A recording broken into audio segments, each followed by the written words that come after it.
Hey everyone, I'm Denise O'Malley, the founder of You Define Wellness, and welcome to our TGIF networking, where we showcase one of the providers in the You Define Wellness Network and learn more about what it is that they are doing. It is my distinct pleasure today to introduce everyone to Stephanie Lueras. Stephanie is the owner of Heart and Soul Fitness and Wellness in Lake Havasu City, Arizona. I love her programs. Today, she's going to be talking with us about body positive and inclusive fitness. And with that, Stephanie, I'm going to turn it over to you. Well, good morning, everyone. I am thrilled to be here to talk about something that is near and dear to my heart. And I've put my contact information there in the chat, as well as my free webinar that I do every Monday, where I talk a little bit more about my story, because that is something that is super important to where I've come in how I developed my business. And just to kind of confirm, you can see my PowerPoint right now, yes? We can, yes. Okay, fabulous. So this was where I was and where I am. And this was me, the photo on the left, this was me 6 years ago. And I was at a point in my life where I had just kind of given up living. I was unhappy.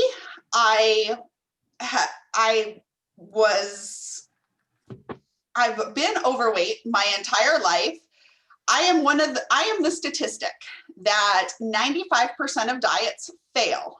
And this comes from a National Institute on Health study. And one of those, every diet in the book, I can lose weight. I am fabulous at it. And I have gained and lost hundreds and hundreds of pounds in my life. And I had just said, I am done losing weight. I am done going on diets because they don't work. And so I'm just gonna be fat, and that's gonna be life. But I knew something had to change, because life was stagnant, and I was unhappy in my work, unhappy in my marriage, and just going through the motions of life. And so this is something I talk about in my webinar, but it was all through small actions that things changed. And it was finding the joy in movement was what the pivotal change was for me. Finding the exercise that lit my passion to move my body in ways that I hadn't before. And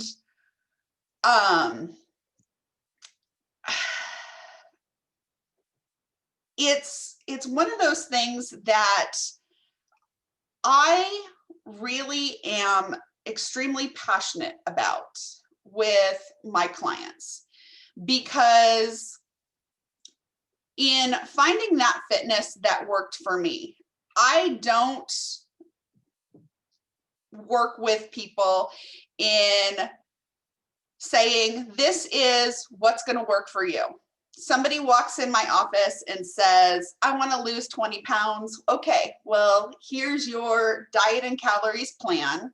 And that's what's the magic solution. So what is body positive fitness? That's what we're here for today. That's what everybody wants to learn about. So when we look at this idea of body positive fitness, we're really looking at what is your goal in movement. And when somebody's coming in and saying, I want to lose 20 pounds, that's awesome. It might be more than, 20 pounds, 75 pounds, 100 pounds, whatever it is. Or I want to get active. I want to do this. There's generally a why behind that. Well, why do you want to do this? We really start that investigative questioning in why somebody is wanting to get active. And it usually comes down to things like, I want to feel better in my body. I want my clothes to look good. That is completely a valid reason in why we want to move our bodies. I want to be able to keep up with my children, my grandchildren.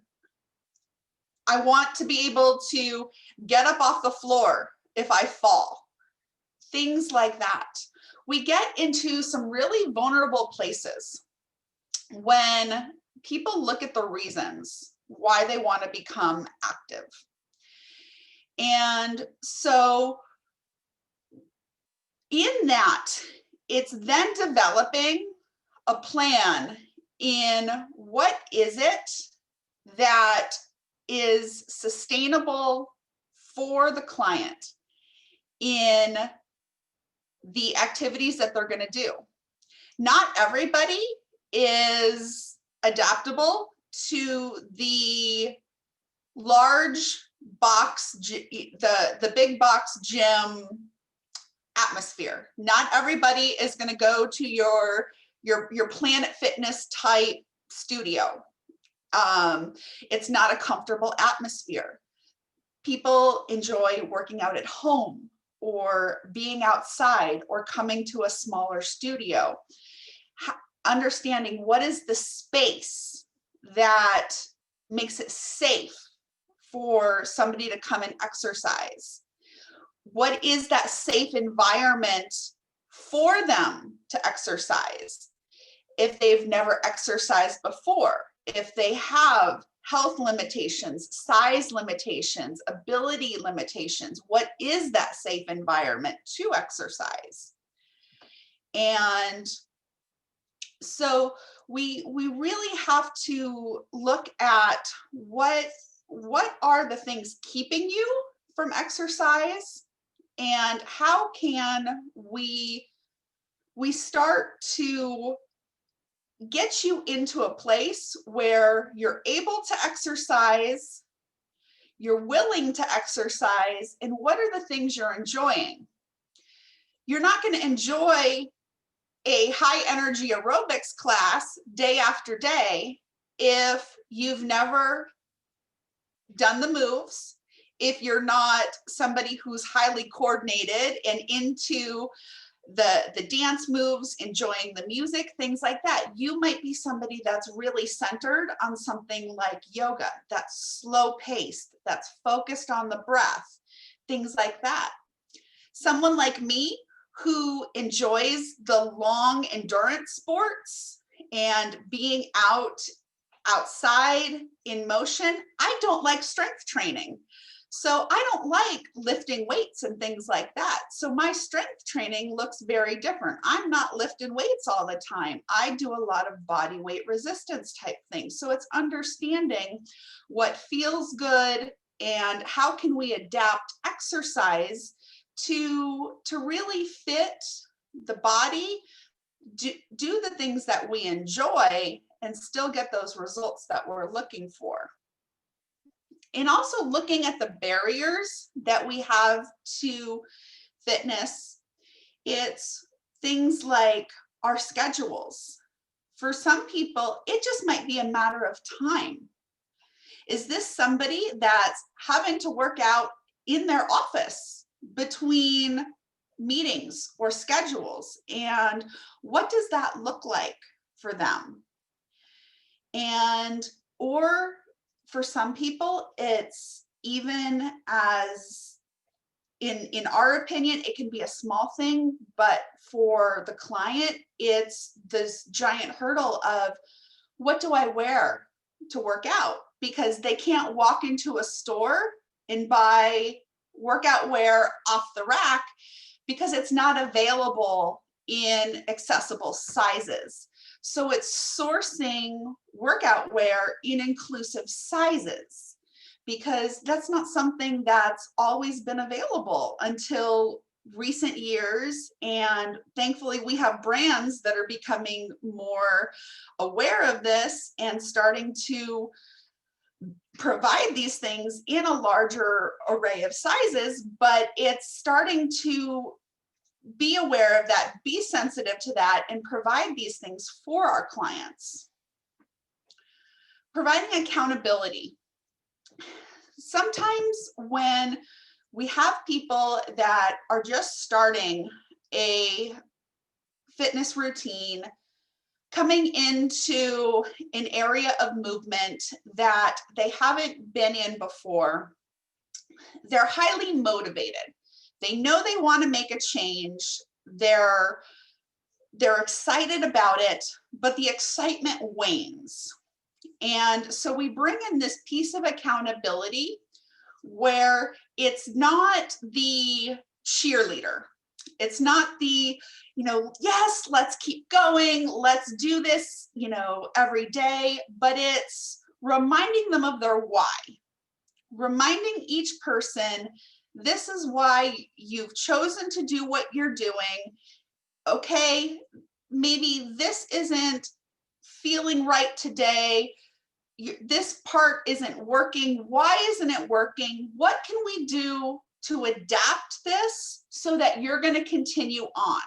It's helping people think critically so that they're able to feel empowered in their fitness journey, so that they feel in control of what they're doing and understand that it's not an all or nothing thing, that everything is changeable, everything is adaptable, and it's not a black or white thing like a traditional diet plan, like a traditional weight loss plan, that there's a lot of gray. We're not living in that black and white. And accessibility is a huge, huge thing for me, for my business, and it's something that I value in so many ways. The photo I have here is my studio, and this is an older photo. There's been some adaptations to it. But I had a client ask me not too long ago, they're like, do you think you'll ever move into a commercial space? This is, I have a residential gym, and they asked me, do you think you'll ever move into a commercial space? And I said, at this point, I don't think so. I said, I don't think I could replicate the comfort and, for lack of a better word, that Zen feeling in a commercial space.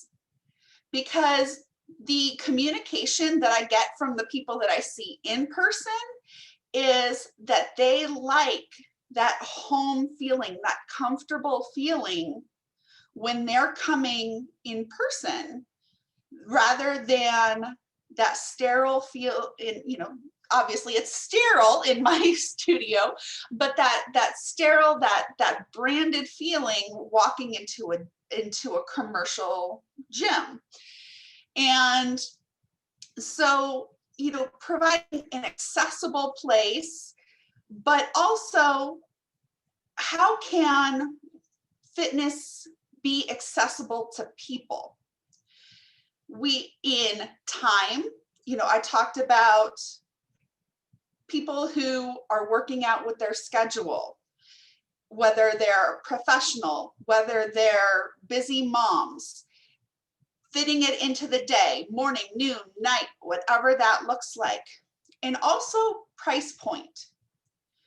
People often look at fitness as something that's a luxury. It's not. When we look at fitness, especially personal training, it's actually something that's super affordable and often is something that you can get without a whole lot of out-of-pocket expense in a number of cases. And so through things like You Define Wellness, HSAs, FSAs, benefits, things like that, there's a lot of ways that these things become very affordable. I've also contracted with the Medicare Silver Sneakers program. So there's a lot of different ways to make fitness accessible to people. as well as the nutrition component that I work on in my business as well. And when we talk about this idea of inclusive fitness, fitness doesn't exist in a vacuum. And I also work, in nutrition as well. I am not a registered dietitian or nutritionist. I have a limit in my scope of practice and how I work with nutrition. But I also work very closely. There's a lot of releases that I work with my clients, because I work with their physicians, their physical therapists, their mental health practitioners, their nutrition professionals, like their massage therapists, life coaches, their other practitioners, to provide that holistic standard of care, that, because we don't exist in a bubble. When we look at, really how we want to feel in our body, it's not just that physical piece, it's that mental health, it's that spiritual health. We need all three to be working together to feel really great in our body. And so it's one of those things, like Robin Pfaff talked last week about fibromyalgia. I have a client with fibromyalgia, and I am going to stop sharing my screen so I can actually talk to your beautiful faces. And let's see here. There we go. So like, this client with fibromyalgia, we talk about the adaptable fitness. And this client has the plan. We have our workout plan and how she works together. But some days she has really great days where this is how she's progressing in where she wants to go with her goals. But she calls up and says, I'm really not feeling well today. This is A, B, and C that's going on. And I don't feel like, maybe I should take the day off. Well, there's where that accountability piece comes in. It's that questioning back and forth of, well, do you think you should take today off? Or maybe you should come in and instead of doing the full workout, why don't you come in and get on the table and we'll do some manipulated stretching where you're not doing the actual effort. I'm the one doing the work, but your muscles are still getting through the action. You're still getting some movement, and you're getting some refreshment through your body. And so she gave it some thought, ended up coming in that day, and just through coming in, just being able to lay on the table, relax, get that movement through her body, she was able to feel a little bit better. And so it's being able to challenge some of those thoughts that people have, and still have, while she didn't have that full workout that she felt propels her towards her goals, it was still showing up for herself, getting some form of movement in, and was able to feel better in rewriting that tape in her head, that it's that all or nothing attitude on, I can't do anything today. So this is kind of something that I can be all over the map on and talk about all day long, but I want to kind of pause here, take any questions, and we can kind of continue the conversation that way. I'm going to jump in with the first questions, if you don't mind, because a lot of things came to mind. First of all, I love what you're doing, because you're really filling that niche of the person who is intimidated by the commercial gym, and but also they may not be working out because they have these limitations in their mind of what they can do.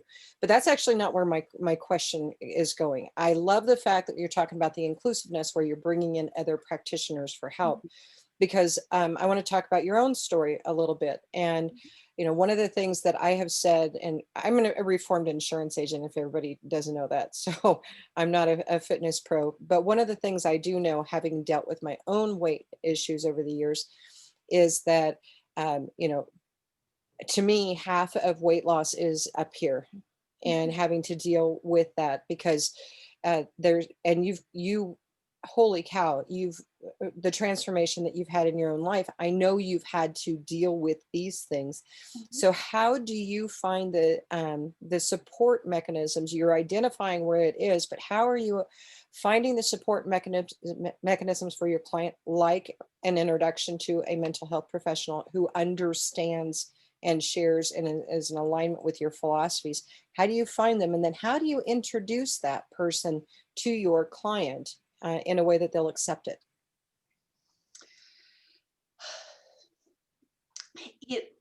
Finding people that are in alignment with my philosophy is a challenge. Oh, I bet we can help you with that. Oh, it is. And you have, Mm, because for me, finding practitioners that understand the health at every size modalities and work from a weight neutral perspective is very difficult. yeah. And teaching and empowering clients to be their own advocate is very difficult. I myself was not my own advocate until I realized how I was being abused Mm, in the medical community. For me, the turning point was, when I was at my largest, that photo at my largest, I had I had my back went out, and I had a specialist come into the office and say, I will not treat you, I will not look at you because of your size. oh my word. I had been in bed for 3 weeks in excruciating pain, and there I had been to the emergency room, I had been referred to this specialist, and I sat there, I'm like, how is this care? You, I how is this okay? I didn't understand why a doctor wouldn't be compassionate to help someone get out of pain. Like he literally locked in the room and said, I will not treat you. And so thankfully I was able to very quickly get amazing care and have not had problems since. Mhm. But that was one of those things that I, through the process, was able to learn it and go through the process of, this is how you advocate for yourself regardless of size. Mhm. That when somebody's firing at you, that the treatment for a sore throat is lose weight, Mhm. and that's an extreme example, but it happens, is, well, what would be your recommendation for Mhm. a smaller patient? And really giving people that toolbox of, how do you advocate for yourself when you have a practitioner that is not giving you all of the options? And how do you find other practitioners out there? Because we do have wonderful registries that are starting to develop. We have the Health at Every Size registry. We have the ASDA registry. We have You Define Wellness. We have all these great places where we're starting to develop people who are sensitive Mhm. to, so that people aren't having to go to their insurance registry and hope for the best. Awesome. I know some of you guys have questions. Claudia. I wonder, in this COVID area, what are you doing? Are you doing it online? Yes, I see clients online as well as in person. the blessing of everything that's gone online or on since COVID is that because my practice is not limited to just fitness, I have been open for in-person throughout COVID because of all the modalities of care that I provide. My insurance company did label me an allied healthcare worker. So I was able to stay open in person through this. My clients did have the option, nobody was forced to come in person. And I only had one person that switched from in-person to virtual, and the response was kind of like, please don't make me stay home. I need to see a physical person. But how I adapted that was just longer spacing between physical clients and just to have that sanitation protocols beefed up, and there's a lot of cleaning going on around here. But you can work with clients through the internet. So if somebody, let's say, Heather in Missouri has somebody that she wants to refer to you, then Yes, you absolutely can work with them. I have always worked with clients online. I have a wonderful camera set up both in my office and in my studio. Okay, that's awesome. It really seems like you're working to the title, Heart and Soulness. And I'm wondering which trainings helped you the most? Which trainings in terms of? That you took. So I actually became a personal trainer, not with the intent of opening my business. I became a personal trainer 2 years before my business was on the horizon. I got my certification to understand what my own coach was showing me about my own body. Through this process, I have found my love of endurance sports and have run some marathons, jumped over into triathlon, and I'm actually training for Ironman races. So I have, my own coach, my own sports dietitian, and everything that I work with. So I actually went through all these certification processes initially to understand my own body and what I was learning. I'm kind of a big geek. I really like to understand those things. But the two certifications that really made the difference for me wasn't my initial certifications. It was going through the TRX suspension training, which I don't know if everybody's familiar with the TRX system. It's suspended straps that are for body weight resistance strength training. And like I said, I'm not somebody that's big on strength training with weights. I enjoy other forms of strength training, and getting that certification really helped me not only get more in tune with my body, but see how I could serve my clients in so many different ways, because it's such an adaptable form of strength training for so many different audiences. Because it's something I used many years ago in physical therapy. And so just how it's so adaptable, and it makes you feel strong and empowered. And it just, I think there's so much more of a mental component to it than what you get from it physically. And I loved that. And that's something that I adored. Your face lit up when you talked about it. Yeah. Yeah. So. Yeah. Michelle mentioned that she did baby wearing TRX class when her daughter was little. That had to have been interesting. Oh, I bet that's awesome. That's fantastic.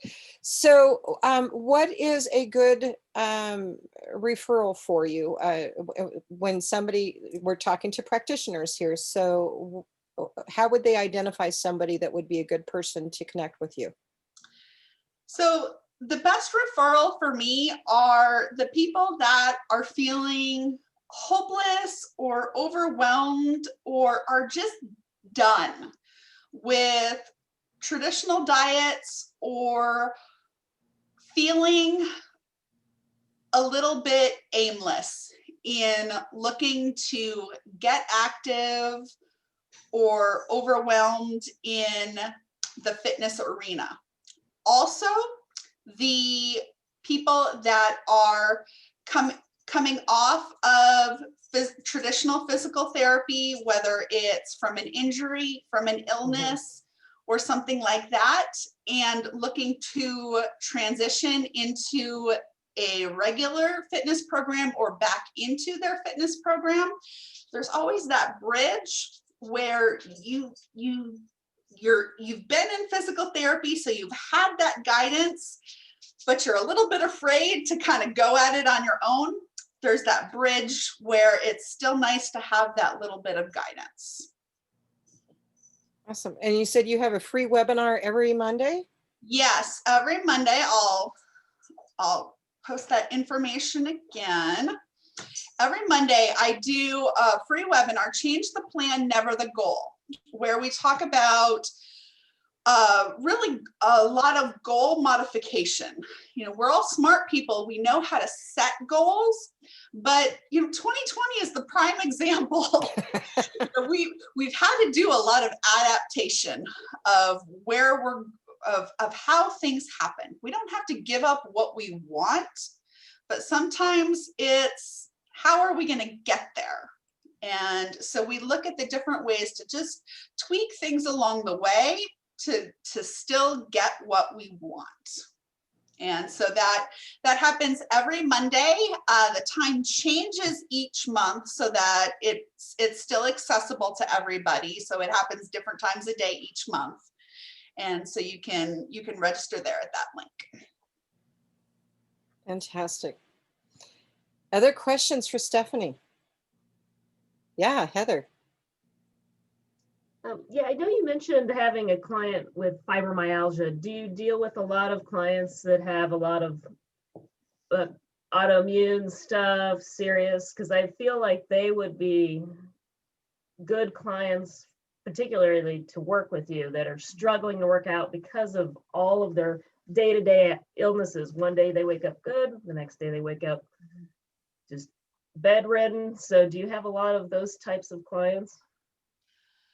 I would say probably 75% of my clients have something that they present with, whether it's either diabetes, PCOS, fibromyalgia, or some type of autoimmune disorder. They're going through the they're in the throes of menopause. There's one major complaint on their plate.